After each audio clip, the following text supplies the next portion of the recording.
You cannot feel this energy.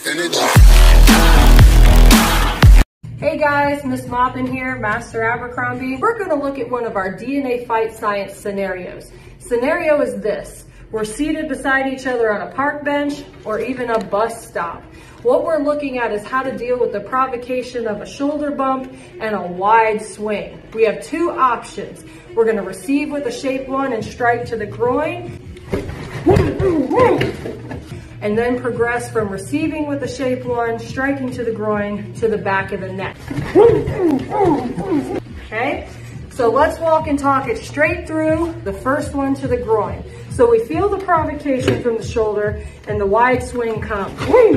I'm gonna turn with that shape 1, then I'm gonna drop to a strike to the groin, which is gonna bring his head right down, and I'm gonna finish it with a shape 1. And then I'm gonna shake back out. Option 2, we're gonna progress. So again, we feel the provocation. We're gonna receive the punch. We're gonna hit to the groin.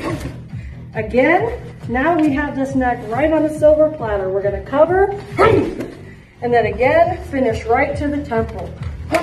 We want you guys to have some fun. Try it out. Leave us a comment on what you thought and what inspired you.